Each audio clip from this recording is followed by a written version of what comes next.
What's going on, guys? Welcome to the first ever episode of Talking Indys. And today, I'm with a very special guest. He gave me my first ever wrestling moment, like with the talents, where he was the MidwesternTerritory.com champion. He had this cool ass necklace, and he let me hold it at this Disruptor show back in February. And he said, "Hey man, don't take it." I said, "I got you.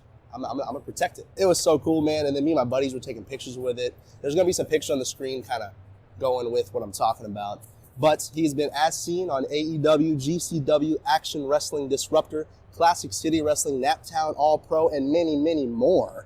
He is the Heartbreak Killer, Rico Gonzalez. Yes, sir. What's Love up, the man? intro, bro. Yeah, bro. I was doing that in the mirror all night last night. I was like, yes. come on, that's how we do promos. Yes. Yeah. You practice And in the I've mirror. been doing YouTube for so long. I'm good at talking, but I've never actually talked to someone like an interview style. Yeah. And I love wrestling, and I was like, man, I want to get into it somehow. Right. You know? And Right. I think I told you at that Classic City match, the show that I went to, that I was wanting to train, because I've been going to the gym, I've been doing better, I'm down like 20 pounds, I'm trying to get in shape Yeah. to either I don't know if I'll be a wrestler, I feel like it might be too late for me, maybe not, or I could do refereeing stuff. I started late. It's yeah. never too late to start to chase a dream. Yeah. First off, it's crazy to me how you mentioned that just off of one moment of me like handing you the belt. We're Yeah. here now. Yeah, man. Yeah. Months later. It's so cool. Which is very cool because like in the moment you just, I don't know, I feel like I go out there and it's like time to flirt with the crowd a little bit, you know, Yeah. like see what you can do, make a moment out of nothing. And I don't know why, I just was like, hey, here, hold my belt. And like, Yeah. and I still have that belt. It turned from a chain into a ring now. Oh, cool. They Okay. switched it, but I'm still the Midwest Territory champion. Just putting that out there. Yeah. But no, it's cool. Like that, I didn't even think about it. Like Yeah. that would create anything, or like just a small thing like that would like make someone a fan, or like. Yeah, because I mean, I've been a fan of wrestling forever, but that was my first ever independent wrestling show That's with a crazy. buddy of mine. Yeah. And it was awesome, dude. I mean, and I think the one thing I realized about independent wrestling is how much more intimate it is than like, Oh, yeah. because we went to SmackDown like a month before that, Yeah. right? And I was like, man, this is cool. It's huge, but it's like you can't really get involved in the moment. Like you can cheer with the crowd and Yeah, stuff, yeah, but yeah, it's yeah. a lot different when the wrestlers like, because we were sitting right by the steps at Yeah. that show. Yeah, you're right up front. Yeah, and we've been right up front at every Disruptor show. And I guess another one of the questions I wanted to ask about that Classic City Wrestling show that we went to earlier this month. So how did that work? Because I know you were originally supposed to go to Disruptor, Yeah. but it got canceled. So like, did you have to make a phone call and say, hey man, like my show got canceled, like could I, because it seemed like kind of like a last minute addition, because you were in the main event. that night. Yes. And that was such a cool match between Skrilla and I can't remember the other Knight. dudes. Owen Knight, that's what it Knight, was. that's the Classic City champion. Yeah. Love Owen Knight. Love both those guys actually. It was so good. But yes, it's professional wrestling as a whole is just a roller coaster of like emotions, of places it's gonna take you. You almost like, not every time, but most of the times you don't know what's gonna happen. Yeah. And you learn to become an adaptable person. You learn to just go with the flow. But that's just the person I've become. I used to be very like, things have to be this way. I have to like be on this schedule. I have to make things like how I've envisioned them in my mind. Yeah. And like everything, how I see it is how it's going to play out. And life just doesn't work like that. And professional wrestling doesn't work like that. So Disruptor was, it was like a couple weeks ago as of the time of recording. It was a couple weeks ago or last week. I don't know. I've got concussions. That's been crazy. My brain's That's all been over the crazy. place. Yeah. But it was canceled. There was some things that happened with promotion. Things didn't work out. Yeah. So I'm like, okay, I have a free day. But as a professional wrestler, you kind of don't want to lose any momentum. Yeah. You want to go to as many shows as you can. You want to keep your foot to the pedal, like keep going, show somewhere else if you can. So there was a couple other options, luckily, that I had, because there was different promotions that had hit me up before Disruptor. But I had told them no, because Disruptor gives me a schedule for the whole year, and I'm like, let's go. Like, I'm there. They're on my calendar. They canceled, so I hit up Classic City. I was like, hey, do you guys have anything for me? And he's like, bro, I love, shout out to Justin, the booker of Classic City and half owner. He hit me back same day, and he was like, bro, you're always welcome here. Like, That's cool. whenever you want to come, you know, we have something for you. Yeah. Cool. I show up, and I'm like, I'm probably gonna be in a tag match or scramble, open the show, like something chill, something easy. Yep. I show up, he pulls me aside, and he's like, brother, you're in our main event, and you have a segment, Yep. you know, and like you have a promo, and I'm like, oh, I'm working, like Okay. weird for real here, That's you know. awesome. Yeah. I have plans for you, I have all this, all that. So that is easily one of my favorite venues and one of my favorite promotions. Yeah. Not just in Georgia, just in indie wrestling. That crowd at 40, you were there. Yeah. Yeah. That crowd at 40 Watt It's is something else. So crazy. And that's just how it works. And I was just blessed to have those relationships with some promoters to where I can hit them up and they're like, yeah, come through and do your thing. That's so cool, man. Yeah, because when we went, before the show started, we got to talk to you, but before that, we actually talked to Luis, one of the refs that was there. And he said he trained with you at the 4. Oh, yes. Yeah. Because I asked about him about how I could go about getting to be either a wrestler or a trainer, and he told me about the 4 Yeah. up in Atlanta. I think you're talking about Ant Was it Rivera. Ant? Yes. Okay, gotcha. Ant Rivera was one of the refs that trained with us at the 4. The other was Paulie, I think was the other ref Yeah, he that had the was there. glasses. Yes, Yeah. that was Paulie. But Ant is the one that trained at the 4 with us. Okay, and, gotcha. he trained to be a wrestler. He got hurt. I started as a ref myself. So he came back as a ref. I gave him some pointers, and he's just been out ever since, just going to different shows. Yeah, he told us that was his first ever main event. He's refed. There at Classic? Yeah. Oh, okay. Yeah, he was like, it's a long time coming. I've been doing, I think he said 2 years. Yeah. He's a reffing. Yeah. He was like, man, it's a long time coming. I finally get to do the main event here. Yeah. And it was sick. And the match before your guys' match was also sick. Oh, with, yeah. Naja and Naja's Sean Legacy. Insane. Yeah. So is Sean Legacy. Oh, yeah. And I even fell down a rabbit hole with him because I think I saw a match between you two, between you and Naja. And Naja, yes.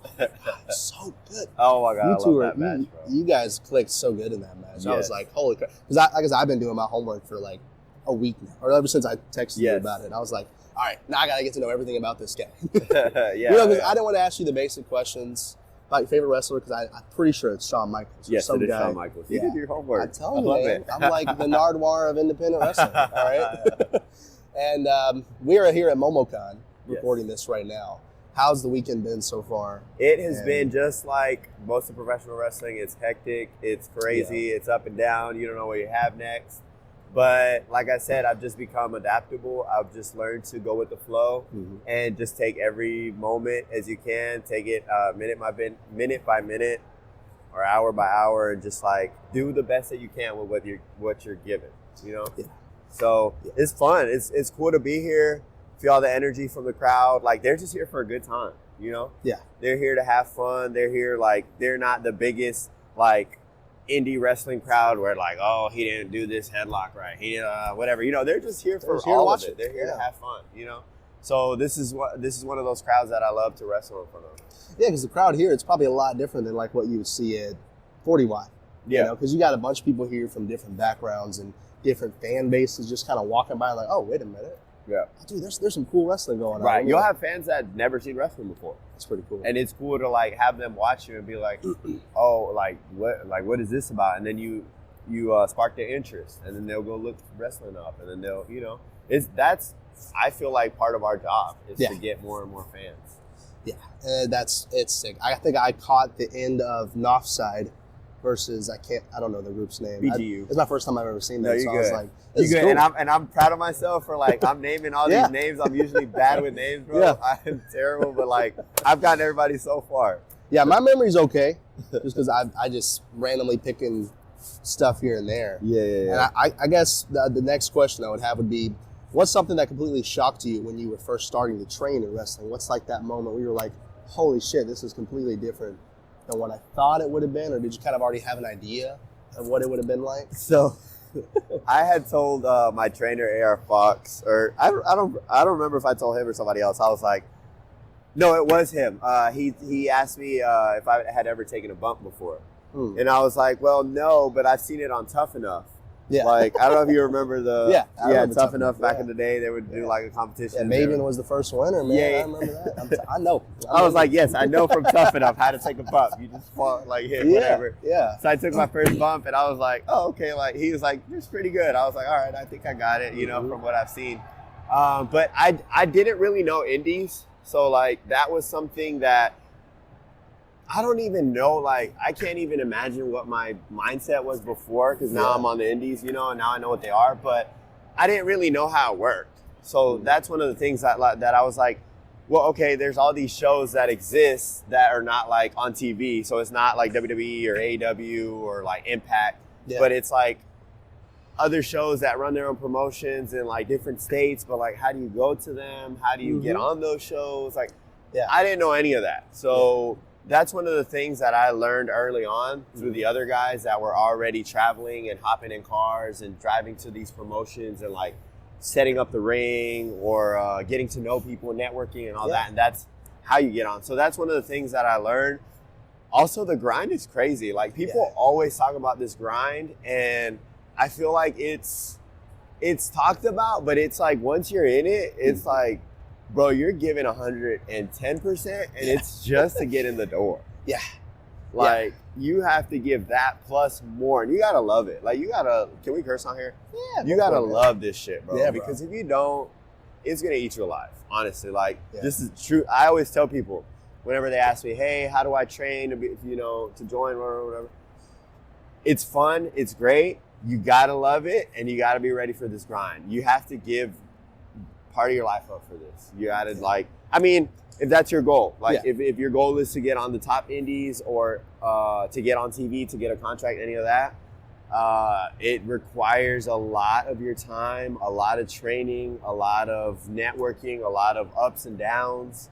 And that's just to maybe get your foot in the door, to get an opportunity. Once you get that opportunity, then you got to kill it, you know, and then you got to keep going. And so you just got to love it. And I've also been blessed with having a good support system. So I have my fiance that's done it. So he knows what the grind is about. My family, some of them, my dad does music. My stepdad chased his dream of being a soccer player. So they like understand that you have to sacrifice and you have to give all this stuff to be able to make it, you know? So I've been blessed with that. But that's one of the, maybe two things. I mentioned two things that like I've learned is how the Indies work and just the grind that comes with it. Yeah, because like I'm the same way. I grew up mainly WWE. I think I started watching when I was, I don't know, 6, 7. And it's funny, we're going to get into this part, but my first memory of wrestling, this is so random. I was at a bar at an arcade in Panama City Beach, Florida. I was 6 again. My dad was getting a drink. I was eating some French fries or something. I don't know. But there was a TV in the corner, and I saw it was Boogeyman, Big Daddy V. I was waiting to. Oh my God! And Matt Striker. Matt Striker. Matt Striker was doing a teacher gimmick at the time. Yes. And he had this thing in the ring. He was telling the crowd how to do math because he was a heel. And Big Daddy V comes out. And he's going crazy because he's like, Big Daddy V, it's 2 + 2. He's treating him like he's dumb. And then Boogeyman, I guess he was doing some kind of skit or, you know, some kind of program with Big Daddy V. And I just remember he got tossed into the board. It was crazy. And then we left. And I was like, what was that? Little 7-year-old me was freaking out. Oh, yeah. And I remember I had told my grandma about it. And she was like, yeah, I think that's wrestling. And I was like, really? Okay. And she put on the TV, and Tributes to the Troops was happening at the same time. I just remember seeing Triple H with his crazy handlebar mustache. And I was like, this is awesome. And that's it. That's crazy that Big Daddy V is the person that got you into wrestling. I think you're the first person I've met that said, I saw Big Daddy V first. And Matt Striker, bro. Maybe it was Boogeyman, I guess. Maybe it was Boogeyman. Yeah. I'm about to say, because when he came out, I was like, oh, that's pretty cool. Like, I was 7, so anything was cool to me. Yes. But like, what was your first memory that you can kind of recall about that kind of hooked you? I was like, all right, this is pretty cool. It was definitely The Undertaker making his entrance. Like I said earlier, my memory is terrible, so I've told this story kind of a couple times, but I'm just sticking to this version of it. Yeah, go for it, man. I saw The Undertaker on SmackDown make his entrance. Yeah.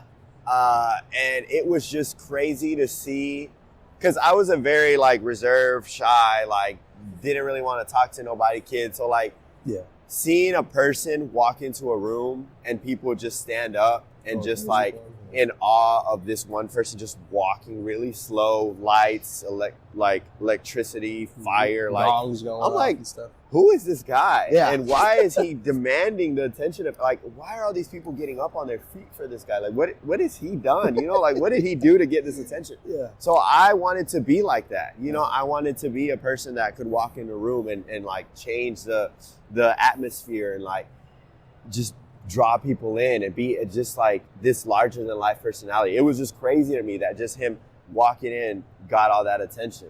So that was one of my first memories was The Undertaker. Later on, it was Shawn Michaels, same way. And then I just went down like a rabbit hole of like, who are all these people? What are they doing? Like, where are they from? What's their move set? Like, I was just hooked by it after that. That's super cool, man. Yeah, because like Undertaker's wild. Like that makes more sense than Big Daddy V for me. Yeah. I don't know if it was just because just a bunch of dudes throwing each other around. I was like, that's pretty cool. Yeah. But then I think I started getting into more because I think my guy when I was a kid was either Mysterio or Hardy, Jeff Hardy. Yeah. You know, I think those are my dudes. Obviously John Cena, but I feel like I clicked more with Mysterio. I don't know about John Cena. No, you don't Not know a Cena fan. I respect Cena. Respect what he did. Not a big Cena fan. Yeah, I think I kind of became less of a fan of his as I got older. Yeah. When I was younger, it was cool, but I still I loved Mysterio. I hated Orton because that was 2008, 2009 times. I did too, but I didn't realize how good Orton was. So good. And he's doing great stuff now. Oh my God, it's crazy how like with time, he came back huge, and how with time he's just gotten so much better. Yeah, so much better. He's so crazy. good. And I think I don't know, man. Orton is that dude for me. You know? He's always been good since day one, but he just continues to get better and better. And you're like, man, this dude hasn't figured out. Like every time I watch him, I'm like, it's in his blood, man. Learn something. Yeah, because his dad was a wrestler, then it kind of. You know, because all of those like what's his name, Zilla on the Indys. Zilla Fatu. Dude, he is wild. Him and Jacob Fatu. Oh yeah. I've been watching their stuff, and I don't know. Have you ever seen them like wrestling, or they're kind of all over the place? Yeah, I've been on shows with them. Actually, that's pretty cool. Yeah, and they just get it. Like they're that. It's crazy how much talent that island has produced. It's so crazy. Like they're just all built. People. They're all just big as fuck and like built for wrestling and just get it. You know. Like they're just all stars. Yeah, I think it's because that haku they do, it just kind of screams like, "Don't fuck with me." Yeah, absolutely. You know? I don't want to fuck with anyone. And they're all big and tough, and like Haku back in the day was known to be a badass, and it's so cool. Yeah. I guess the next question, kind of a bad segue, but it's all good. No, how'd you come up with your theme song, dude? That theme song is amazing. It's like a Mexican Midwestern kind of. Yeah. You come out with a mask on. It's such a vibe. Like, it's like it exudes aura when you come out. It's so cool. So I appreciate that. That's something I learned from The Undertaker. Like I want to be like, what can I do to like differentiate myself and like, you know, just make people look and be like, who's that? Yeah. Like, what does he do? What does he do? You know, but I just really wanted a theme song that stood out, that spoke to who I am, how I grew up. So I was very nervous when I picked that theme song because it's what we call now, it's a genre that's called trap corridos. Okay. So I grew up in a very Mexican household, very traditional Mexican upbringing. Yeah. So a lot of music I heard growing up was cumbias, corridos, Tejano, a little bit of Texan music, norteños, a lot of different Mexican music. My uncles listen to a lot of corridos, which is a song that like is dedicated to somebody's life, and usually it's somebody that's done something important. It later turned on to like a lot of the drug lords and like leaders and stuff like that. Yeah. Now it's turned into. We can sit here and talk about the evolution of that genre all day. But it's turned into like a mix of what we have here with trap in the United States and the corridos in Mexico, which is the generation that's now. My generation, a little bit younger, the generation after me, is what created that beat. or that genre. What hooked me to it is the guitar. Like, they just go crazy. It's called requinteo. Yeah. They go crazy with that guitar. And that's what I was like, okay, any crowd will understand a guitar. I was worried about the Spanish and the genre because, like, if you play that to an American crowd, they might not know what that is. Like, they'll know what reggaeton is. I feel like that's what people know a little bit more what reggaeton is. They're used to that beat. But a Mexican song is like, it was a jump for me because I had Kid Cudi before that. Yeah, I had I think I heard one of those when you fought Parker Lee. I saw a match between you and Parker Lee, and there was like 20 people in the crowd, and some lady was heckling you the whole time. And I was like, "Can you shut up?" That's the Galaxy shit, bro. I learned so much at that promotion. Yeah, that was early on. I've seen a little bit of Parker Lee stuff, but like that match, it was so funny because of the crowd. The lady that was there, that was just yelling. Just random. That lady taught me so much, man. She was just heckling the whole time. So I learned to like be vocal with stuff and like I learned a lot there. But yes, I had Kid Cudi back then. Yeah. And I was like, that was when I started. I was like, that's easy for people to understand. It's English music. So it was I was very nervous in jumping to a very Mexican theme song, especially like I'm from here in the South. So like a lot of people aren't used to like, especially when you go to like these middle of nowhere like shows and you're like, oh, I've never heard this before. Like, but it's more about how you carry yourself and like how you come out and it's become synonymous with me now. Like a lot of people ask me about that theme song and they're like, and it stands out because it's so different. You know, I don't know anybody now that comes out to a trap corrido, which is like, no matter where I'm at, even if I'm nervous, I'm like, this crowd's not going to understand this theme. But at the same time, I'm like, well, nobody has that. Nobody has a theme. A few people come out with a poncho. But like that and the theme and the mask kind of differentiates me. And I feel like part of this is differentiating yourself. Like so people remember you or recognize you. And my trainer has told me you can either be better, you can be worse, or you can be different than somebody else. So it's easy. To me, it's a little easier to be different. Yeah. To try to be better than everyone. For sure. You know? Yeah, because when you come out, the lights go out. Yeah. You got to do the flashlight or... They got some lights. We got production over here, baby. That's what I'm talking about. Because like at the Classic City one day, there was a dude holding the flashlight. I was like, how do I become the flashlight guy? I want to be the flashlight guy. Oh, you can become a flashlight guy. I'm ready. I just grabbed somebody and I'm like, can you please do this? You hold this flashlight for me? I love the business. And I think independent wrestling has like boosted me into even loving it more. Because I always knew about independent wrestling, but I never was like, I don't know, because you always hear about the IWC and how toxic it can be and all that kind of stuff. But like, because it's hard to get into the independent wrestling scene, even as a fan, just kind of find the pages but now that I got with you and Vari and all the other wrestlers that I have as friends, I just go through all their stuff and find other promotions and like IWE and I still need to go to an action wrestling show. Yeah, for sure. I know the 4 isn't doing any shows right now because of some stuff that happened, but whenever they're back up, I'd like to go on their shows. For sure. It's so sick. Yeah. Next thing I saw this insane clip on TikTok of you, and it was at the Avondale Music Hall in Chicago, and you were on the turnbuckle, you jumped up, you grabbed the thing above the ring, you swung, you kicked the dude, it bounced off, fell right on your neck. Yeah. And I was like, holy shit, why does this not have more likes? Because like I said, I deep dived on you, man. And with that, I mean, what's been your scariest moment in the ring? I mean, that was pretty wild. I don't know if it actually hurt, or if you just got spiked a little bit or what, but that clip was wild. Yes. I don't even know if it's like I'm a dumbass sometimes. Or I just have an ego or to where I'm like, I'm going to be fine, or I'm crazy, or a little bit of all of it. Yeah. When I'm in the ring and that bell rings, I am almost... There's no fear for like my life. So, and I'm also like, I'm a cat, so I'll find my way. Like, I have 9 lives and I'll also find my way back to my feet. Like, I'll be fine no matter what happens. That one was a little scary because I was on the rafter. I like jumped off. It's supposed to be a double stomp through the apron. Yeah. And then like we get back in the ring. But for some reason, I jump off.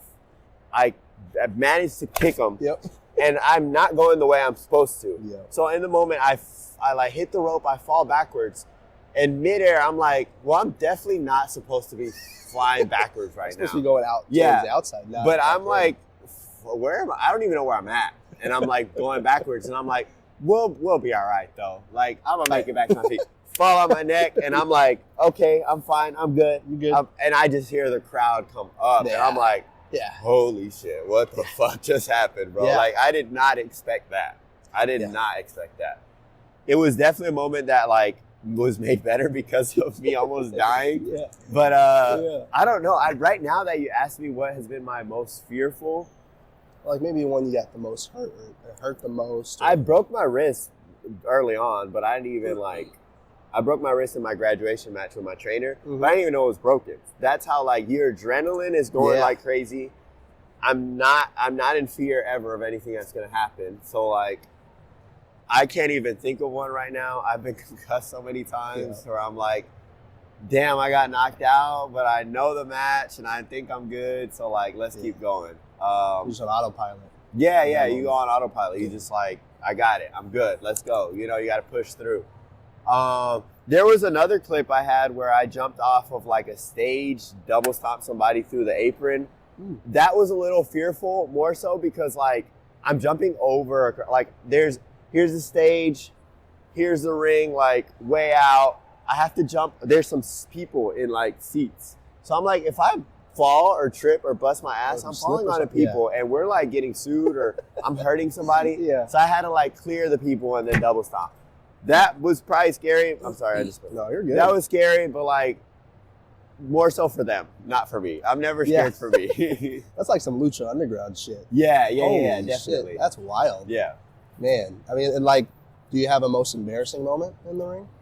Ooh. I know as a professional wrestler, you have to kind of know how to be the brunt of a joke, right? Yes. But like, something that happened that maybe wasn't supposed to happen, and you were like, oh, I'm embarrassed. You know? I would say the first one that comes to mind is early on at the WWA4 at my training school. Yeah. I had the triple threat, which have probably been like the bane of my existence because I have just, well, you saw my recent triple threat, so I guess I've gotten better. Yeah, you did good. But oh my God, triple threats are just hard, bro. Like they're hard to plan. They're hard to be in. They're hard, like, I've had some probably like my 10 worst matches have been triple threats. And I remember early on I had a triple threat at the WWA4. I was going to go for a springboard and the person that was like, I was waiting for him to get up and like face me so I could springboard kick him. He was a little late. So like I went to springboard and he wasn't facing me. So like kind of hesitated a little bit. I hesitated. I stayed on the rope for like a couple seconds. It was crazy. I was like, damn, I have like very good balance. But it wasn't long enough for him to turn. So I just busted my ass. Like I just went forward, busted my ass, fell forward. The rest of the match got fucked up. And I was like, I hate my life right now. I want to quit. I want to I want to burn my boots. I hate this shit.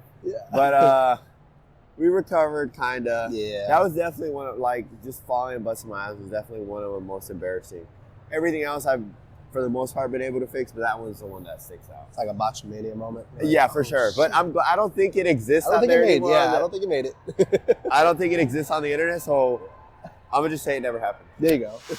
Thank you so much for watching this podcast and video. Make sure to check out Rico Gonzalez's Pro Wrestling Tees website. He has 2 different designs, one in black, one in white, and then he's got this sweet WWA4 champion picture right here. I was wearing this t-shirt, and just go ahead and give it a buy. And also, I am going to be doing a giveaway on this video where you can get this shirt for free or any shirt of your choosing as long as you comment down below, press the like button, and follow Rico Gonzalez. But let's go on ahead and get back to the video. What keeps you motivated, man, to like just keep going? I don't even know, bro. Is it just that dream and you're like, you could see it and you're like, I just keep doing this? I've just always love a good challenge. Like I have this thing of like, it's just this pride. I guess it's just that Latin like pride, Mexican pride of like, you give us a challenge, we're gonna do it, and we're gonna do it like it's to the best. And also my dad's always taught me like, whatever you do, just do it to the best of your ability.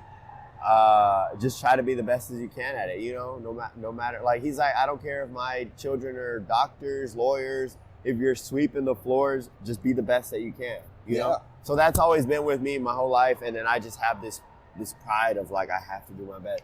So every challenge that comes with professional wrestling, which is probably, aside from like coming out to my family, has been probably like the most difficult thing I've ever done. Like, people don't understand, and like, there's some people that are still like, oh, it's fake and they can't get past that. Once they get past the fact that it's like scripted, predetermined, all that, and you look at it for what it is, there's so much that goes into it, bro. It's a lot. You have your character, you have your gear, you have your moveset, you have your persona, you have to have a good match, you have psychology. Like, there is so much that goes into what we do, and it's such a challenge, but I love that. That's what keeps me motivated. That's what I'm like, what you got for me today? Our partner's not here, but that happened today. Our partner's not here. We have to go out in 10 minutes. I'm not stressing. I've been in this situation before. Like, that's another challenge. Like, we still have to go out there and put on a show. You know, you have to change things in your match last minute. You had 15 minutes. Now you only have 10. Like, that's something that could like, that caused a lot of people to leave wrestling because it's so nerve-wracking. It's so like, it changes all the time. But I love it. I'm like, hell yeah, I love the challenge. Like, let's go. We have to switch things up. Cool. You ain't gonna see me shaking my boots. We're gonna go out there and we're gonna kill it every time. You know, I love that. I love that. That's awesome. Yeah, I can. I think the only business that can be compared to wrestling is maybe comedy. Yeah. You know, like, because I'm sure you've been in front of crowds that weren't so hot, or maybe they weren't paying attention, or there was like 6 people out there, or whatever the case may be. Yeah. And you're trying so hard to get the emotion that you want to get out of them, whether it's laughter or cheering or booing or whatever it is, and they're just not giving it to you. Right. I'm sure, well, you've been doing it for a while, but I'm sure maybe when you were early on, you were like, man, come on, I'm trying to do something. Maybe it took the wind out of your sails. Yeah. But you're doing great now, man. Every show I've seen you in, you're on fire. And I'm just wondering, how do you keep up with the storylines that are going for each show? Because like, we go to Disruptor, and you're a babyface in Disruptor. Yeah. Right? Yeah. And I'm like, we love you there. And then we went to Classic City, which you're also a babyface there. But if we went to another one of your shows and you're a heel, to support you, I would boo you. Yeah. Which is like a weird kind of like love supportive deal that we have to do. Because like, me and my buddy were joking about it. I'm like, we hate you, but we love you. Yeah. So it's like, that's part of it. You know, but like, how do you keep up with the storylines? I mean, because I'm assuming you're hitting so many different shows and you got so many storylines going on with different wrestlers and different titles and, you know, different promoters. I mean, how does it just come second nature now? I don't. Yeah. I don't until I get there, and I'm like, because I'm terrible. I'm like, my memory's bad. I like get there and I'm like, oh wait, like this is what's going on at this show, like, and then I go to another show and I'm like, hold on, like what am I doing here? What's my storyline or whatever, you know? So I just get there, I remember what's going on, and I'm like, okay, fuck yeah, let's get in character and go out there. Once the bell rings, there's something about once like you're out there and you go through the curtain. At least for me, I feel like I've heard this from my peers. But just once that what we call the red light, once that red light is on, once you're live, you're live. Like, you have to go. Like, there's no doubt in my mind once I cross that, once I cross and do my entrance, there's no doubt. And I'm in character, whatever. And sometimes you're in character and you're heel and like the crowd just doesn't want to go that way. And you can like lean into that, you know? So it's just a little bit of playing off the crowd, doing what the promoter's asking of you. So it's a little hard sometimes to keep up with all of it. Once you get there, you like get into character mode and ready to go, you know? I got you, man. Yeah, that's cool. Because either way, we're going to support you whether we're booing or cheering you. So that's as long as you're getting some kind of noise. Yeah. Right? Exactly. That's what I'm here for. Reaction. Whatever it is. Man. So another question I got. What's your favorite state or city that you wrestled in? Besides the promotion itself, because like Classic City Wrestling is sick. Yeah. Right? But like, I know either you have a show coming up in Chicago or you've done a show or both. Yeah, I have. Like, I loved Chicago when I worked up there. Yeah. The food was sick. Oh my God. The city was cool, and the city was so alive, even though it was like midnight. Yeah. And I was like, man, I just want a pizza. I was like, all right, so I went down the street, got some pizza. So I was like, man. Bro, that's one of my goals in wrestling, is just to be able to eat everywhere. Every city that I go to. I'm just like, what kind of food do they got here? Because that's my big thing. What kind of food they got here? What am I gonna eat? Yeah. That's probably why I don't have abs. But. Yeah. Yeah, me too. I'm working on it though. Yeah, because like when we went to Chicago, I tried some authentic deep dish pizza. Yeah. And oh my God, it's so good. And I didn't realize how big it was gonna be. Yeah. Because they were like, it's huge. Because I was like, hey, what's a good size for like one person? Like, oh, what's small? Yeah. I was thinking like little Caesar small, not Yeah. you know. No, it's I was like, nah, huge, give me a medium. I was like, how many people can a medium feed? He was like, 6. We're feeding a family. Yeah. Yeah, we're feeding a family here. And I was like, it's just for me. So all my buddies, we all ordered medium. There's 3 of us. Oh wow. So we had yes. Oh wow. And when the bill came, wow. I was like, $70. What is going on? Yeah. It was. I'm a big New York pizza guy though. New York pizza. Oh my God. Have you I wrestled? thought they were overhyping it, and I went there. I went before I started wrestling. I have wrestled in New Jersey, but we stayed in New York. Yeah. I haven't wrestled in New York yet, but I did go eat pizza, and it was fire. I thought they were overhyping it, but they weren't. They were right about it. That's what New York's known about. Fire. Pizza. It's so good. Yeah. So good. I haven't had any since I was a kid. Yeah. The question. What was the question? It was something. It was not your food. your favorite state or city that you wrestled in. That's what it was. Damn. Okay, so I love Athens. We were talking about Classic City. Yeah, that city is wild too. I love that. Like it's near my house, so I don't have to fly or drive across the country or whatever. I love being local, and it's great. Crowd's fire. I compare that to Chicago a little bit. Yeah, I can see that. Chicago is definitely Freelance has a venue, the Avondale place, that was fire. But they have another one. It's like a little gaming, like I don't remember the name of it. I'm sorry, y'all. But it's this little like gaming bar type thing. They're fire there too. Crowd's always on fire. I got you. LA. LA is LA. I was out there, I was walking to the venue and I found a little like flea market, like vendors set up everywhere, and it was all Mexicans, and I just felt at home. So I was like, I love this place. Yeah. Taco trucks everywhere. That's right. I'm in paradise there in LA, and everybody was cool. Like I really enjoyed that. So I would say those 3. I know I didn't pick one. Yeah, it's all right. I picked 3. If I had to pick one right now, LA. Yeah. You ever wrestled like South Atlanta? Like South Atlanta is a lot. I would guess a lot Tyrone. of Latinos. Yeah. Yeah, Tyrone's a little too south. Yeah. If you stayed like 10, 15 minutes Tyrone's out. South Georgia. Or like not South Georgia, but It's like close to like Noonan. And Yeah, because like South Atlanta, I don't know. I think there's a venue out there.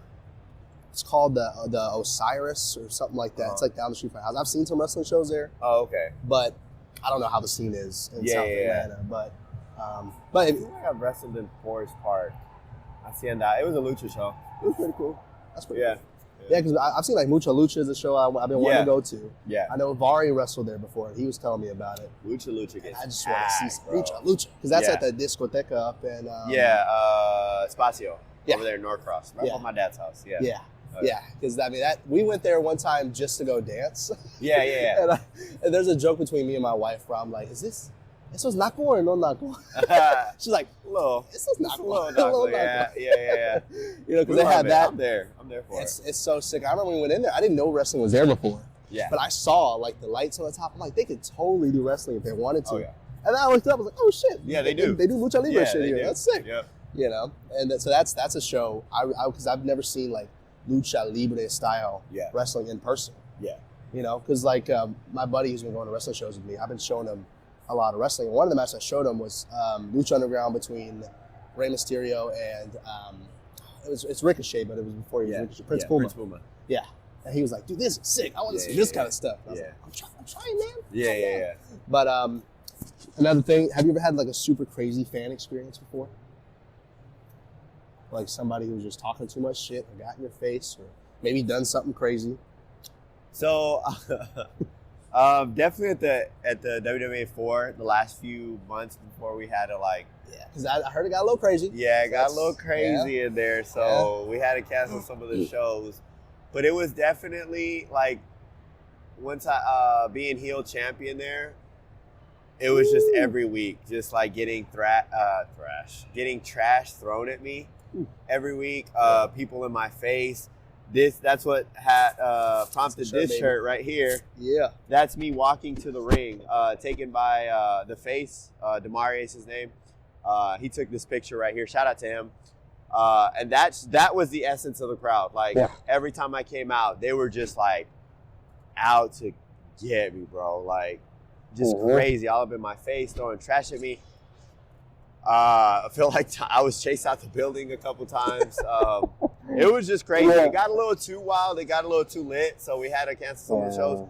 But it was a good time. I enjoyed it, and I was like, "This is the reaction that I'm looking for." That's sick. So definitely those WWA 4 days, which I definitely miss. Yeah. I lost the belts. I've been on a little hiatus from the WWA 4, but then the shows got canceled. So we'll be back soon. But definitely that. I had some issues with the microphone that I was wearing, so I will be editing in these little slides with the questions from here on out. I do apologize for the issue, but hope you guys enjoy the rest of the episode. I would say, for me, was how hard the ring is. Yeah. Because at the last Disruptor show, they had us slap the ring beforehand. I was like, holy shit, dude. That's crazy. But like, what would you say is a common myth? Definitely that, like, I mean, we all know that. We all hear everybody talk about how fake it is, and how we plan our matches before, like, the week of, or we like choreograph it all. That's definitely not how it works. No. Like, just call it out in the today, match, one of our tag partners showed up 10 minutes before, like I mentioned earlier. So it's a little bit of, yes, it's predetermined, and we know that, and you can look that up. Like, anybody can go on their phone and look up wrestling, and it says, you know who the winner's going to be. Whatever. Yeah, but a lot of it is improv. Yeah. And, like, a lot of it is knowing your character, knowing your moveset, and, like, sometimes you have to change things out there. So it's a lot harder than, like, it's harder than filming a movie. Like, to me, like, people always shit on wrestling because it's fake and it's predetermined and it's scripted and all that. But when you're filming a movie, you have all the takes in the world. Yeah. You can mess up and, okay, cut. Cool, we'll start that again. And we'll do it 40 times so we get it perfect. When you're in the ring, you only have one shot. Yeah. And if you mess up, you have to fix it because you're live. You're live. Sometimes you have to go to improv. You have to fix it on the spot. So I think that's 10 times more difficult than being able to say, all right, guys, cool, cut. You didn't see any of that. We're going to start all over. We don't have that luxury. Can't do that. You know? Yeah. So that, and that the things are, like, the chairs are props. Like, that's crazy to me. Yeah. Like, or any of the weapons are props. Yes, they're not. No, they're not. We're going through, we're getting hit by a real chair, and we're going through a real table. Like, but I mean, whatever. Like, if you want to, I'm not going to sit here and argue with a person that doesn't want to watch it. Like, if you want to sit there and, like, shit on it, well, cool. More power to you. Go watch what you want to watch. Yeah. We're here for the people that are here to have a good time. Like you mentioned earlier, there's the internet wrestling community. There's a lot of negativity on there, but like when I go to a show and I meet somebody like you, or I meet like people in the crowd, they're here for it. Yeah. I don't get a lot of negativity. And if they are negative at the show, get the fuck out. Go watch something that you like. You don't have to be here. Like, I'm not here to argue and go back. I'm not here to, like, convince you, nah, this is real. I'm not here for that. I'm here for the people that want to see it. I'm here for the people that, like, I'm here for, like, once I learned, it's, like, predetermined and we like, working together, I was intrigued. I was like, oh, well, now, how do you do it? Like, how do you make it look so real? How do you, like, have a good match? How do you do this? How do you do that? I was more intrigued than, like, turned off by it, you know? So. Oh, yeah, dude. Yeah, because, like, growing up as a wrestling fan, I got made fun of a lot. Yeah. Now, luckily, I had a group of Hispanic kids at my elementary school. I remember, because back then before we had uniforms, one of the kids wearing a John Cena shirt. I was like, who is that on your shirt? He's like, you don't know Rey Mysterio, John Cena? And he pulled out all these magazines out of his backpack. That's crazy. He was like, look at all this. And they used to have a WWE Kids magazine. I don't know. Yeah. Remember that? It was like I used to get the magazine. I used to get the main magazines. I never got the kids ones, but I do remember them.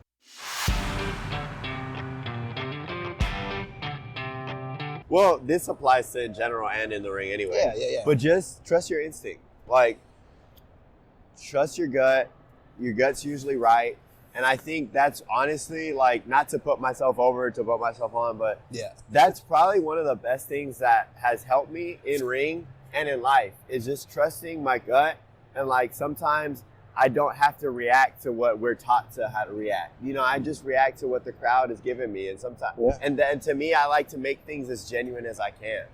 Like, I want people to look at me in the ring and be like, he's feeling that emotion right now. He's definitely like real with what he's showing us right now. He's not masking anything. He's not playing a character. He's like, he feels it. There's times where I've been in the ring and like, I'm beating somebody up. I'm on top of them. I'm supposed to fire up, but I'm pissed because my lungs are killing me right now, bro. Like, I can't even, I feel like, damn, I can't do one more thing after this battle. So I'll just yell. And I'll like, fuck it, I'll hit the mat. Like, and I'm like, bro, I'm pissed right now. I have more things to do and I don't want to do it. So like, that's the moments where I am a fan of for other people. Like, when I see other people be genuine, and I'm a fan of in ring, when I'm just being genuine, when I'm like, that's exactly what that person is feeling right now. And I can tell, you know, I'm a fan of that. I'm a fan of big like facial expressions in the ring and like giving me emotion and stuff. I'm just a fan of emotion. If I were to give my younger version of me advice, would be to just be genuine, to just go with your instinct, go with your gut. That's pretty solid. I would say that's pretty solid. Oh, yeah.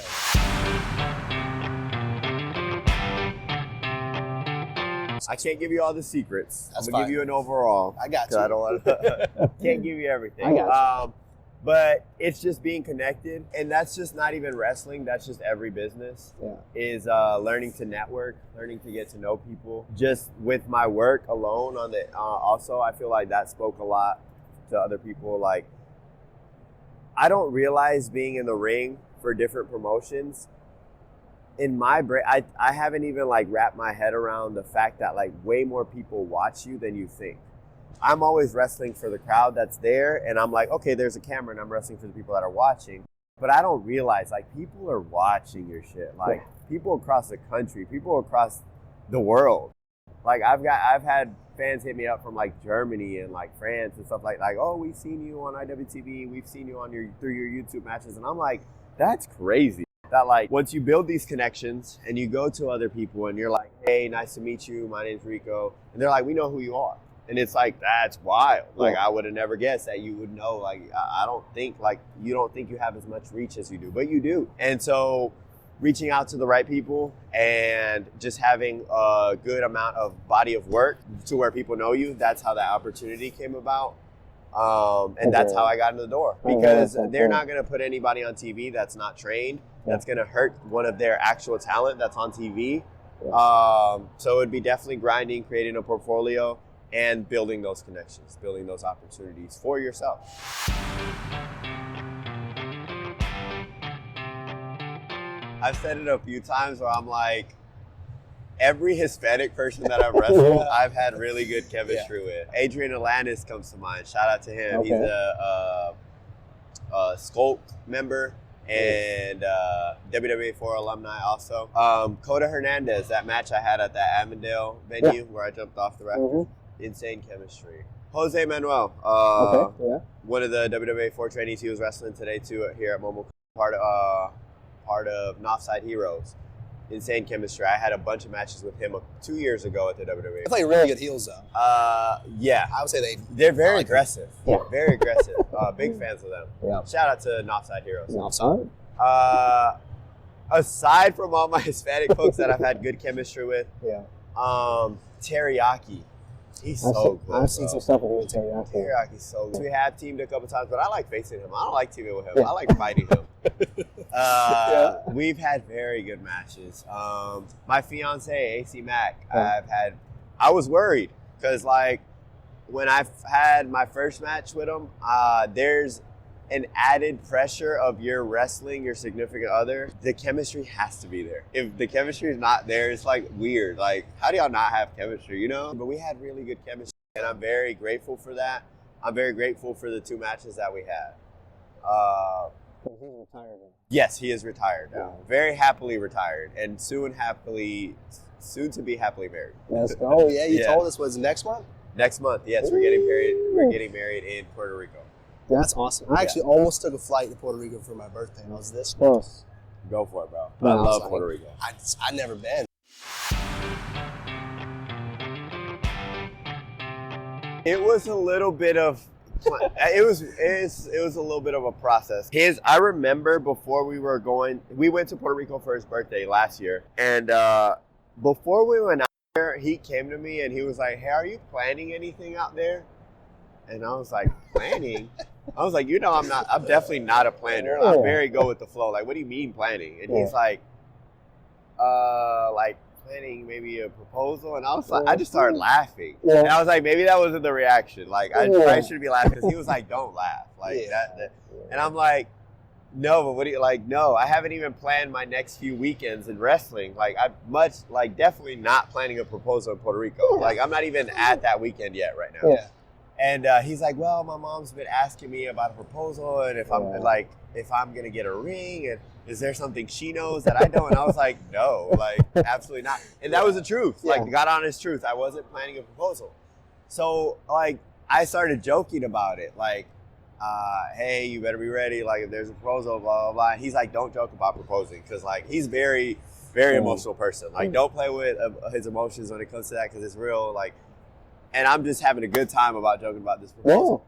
But I had him, the week before, I was like, hey, we're going to Puerto Rico next week. I do not want you to get your hopes up about a proposal, because it's not happening. And if that's what's on your mind, you're going to be very disappointed. So, like, just go out there. We're going to have fun. And I was real. Like, I wasn't planning a proposal. I flew up to Chicago to have a match. I was out there, and I was like, well, this might be a perfect time, actually. I'm out here. He doesn't know where I'm going. I can leave to go get a ring. He won't know, because if I'm here in Atlanta, he'll know. Like, we're always together, so he'll know I'm not going to be able to, like, cover up. Hey, I'm disappearing, and I'm going to go get a ring, you know? So I was like, this is perfect. Like, now that I've got him convinced that he's not getting proposed to, I can actually propose to him. It'll be an actual surprise. So I grabbed Brogan Finley, and I was like, hey, Brogan, I need to get a ring. And he's like, what do you mean? And I was like, a ring, like a ring. And he's like, for real? Like, for that? And I'm like, yeah. I was like, can you give me a car? And he's like, fuck yeah, I'm getting you a car. So he goes, asks people, hey, we need to get a car. We're going to get a proposal ring. And he asked one of the guys up there, and he was like, yeah, go for it. Here's my car. That's so cool. We go get this ring. We come back. I have like 4 matches that day. Between the 2 matches in the morning, I go get the ring, 2 matches at night. It was hectic. I get on a plane, come back. I have a week with this ring, which I'm super scared, because I'm like, I'm going to lose it. I lose everything. But we get out there. I thought I was chilling, but I was not. I was so nervous. I was way more nervous than I have ever been for a match. Yeah. Because it was like, I'm proposing to somebody, like, to get married. But we go out there. He's having a good time. He has no idea he's getting proposed to. We're like taking pictures at this beach. Yeah. He grabs a coconut. He's like, hey, I want to take a picture of this coconut. And I'm like losing my shit, because I like get somebody to take pictures for us. And I told him, hey, I'm about to propose. And I'm like, no, can you not take a picture of this coconut? He's like, I really want to take a picture of this coconut. So I grab the coconut, I throw it, and I'm like, no. And he's like, what is wrong with you? And then I'm like, we're taking a picture. We take this picture. And I get down on one knee, and I'm like, so scared, bro. But he still, at that moment, he thought I was joking, because I was joking about it the whole time. And I'm like, no, this is real. And we got through it. We got proposed to. He said yes. And it was such a great day. It's such a, like, we made it moment, you know? So, yeah.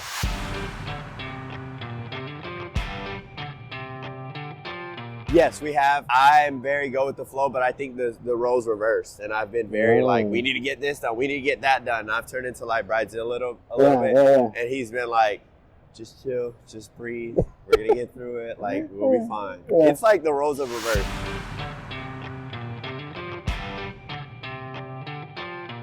It's my favorite part of it. It's coming up with the moves, coming up with matches, like switching it up a little bit. The persona. The persona came from just a little bit, like, have you ever heard that saying, it takes a village to raise a child? Yes. So, like, or I don't know if that's how the saying goes.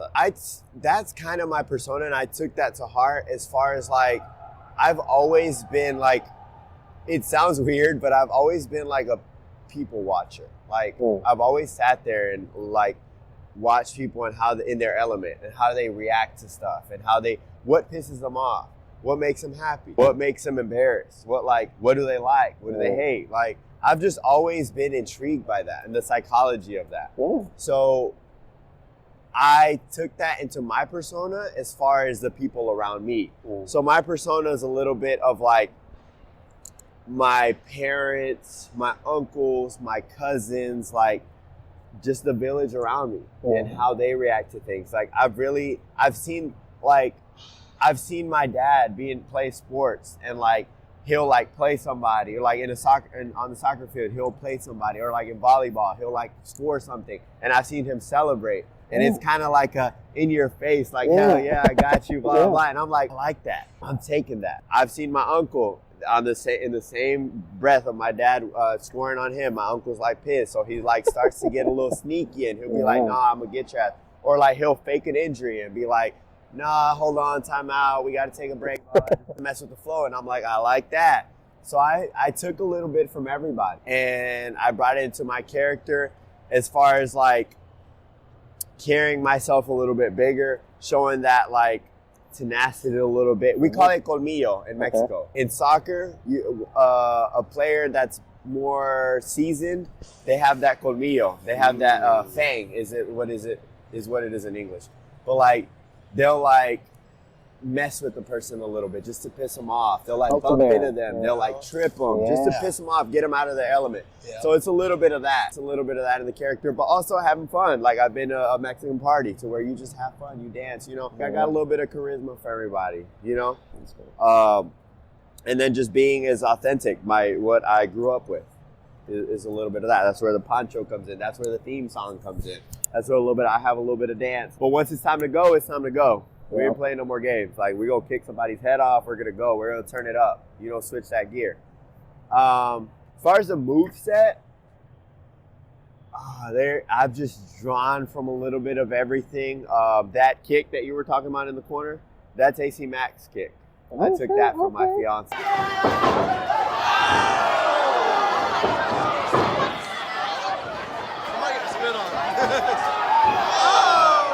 So that was his move. That was one of the moves where I first saw him. I was like, "That's fire!" But you can't take it. You know, you can't. I couldn't take it in the moment because we weren't together. And like, I was like, "That's somebody else's move." And I like to make my shit look a little bit different, so I don't like to copy what everybody else is doing.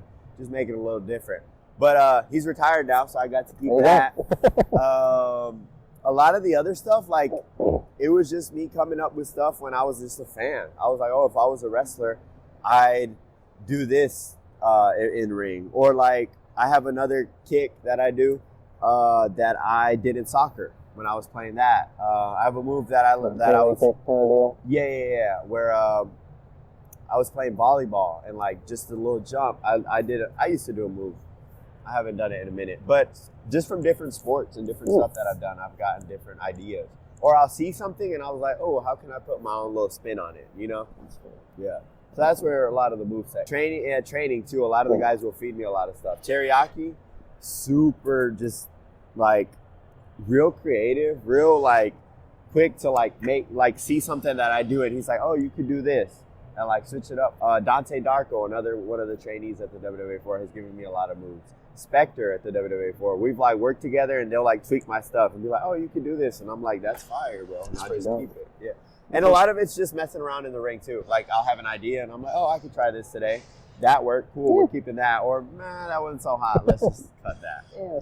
That's cool. So you kind of improvise certain moves. And if we don't like it, we'll keep it in the moveset. But before we get out of here, what future shows you got? Promote whatever you want. Shout out Pro Wrestling Tees. Yes. Pro Wrestling Tees. Rico Gonzalez. That's right. Look up your shirts. Please go buy some. I have a wedding coming up. Please buy some merch. Support the guy. I just bought one of his masks. Yes. So I'm just. And at the merch table, come take pictures. Follow me, Rico 94 Gonzalez, all social media. Yeah. What was the question? Do we have a question? I'm sorry.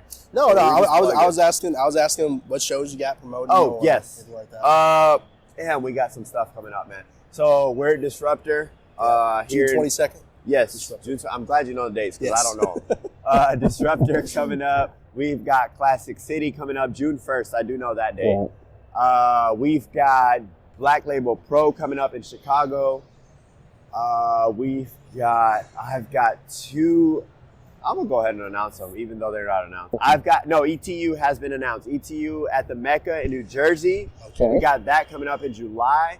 And then I'm making my debut for ETU on that show. And then I've got a Las Vegas show, Grap House, after that. So that's going to be my debut in Las Vegas. And next year in Mania, we're going to be at Las Vegas. So hopefully I'm part of that. So those are a few shows that are coming up. Follow me on social media. I always post my stuff there. Yeah, that's all I got. I basically said here that I love my guy Rico, support him on Pro Wrestling Tees. He was an amazing guest. He's an amazing person. He's very gracious with his time, and I greatly appreciate him being my very first guest on the inaugural episode of Talking Indys. Like I said, support him on all the social medias. He's a great guy. He's always posting his future shows, mainly in Georgia, but he also does shows around the United States. So give him a check out, man. Also check down the description for the Pro Wrestling Tees link and get that amazing shirt and other options as well. But I'll see you guys in the next episode. See ya.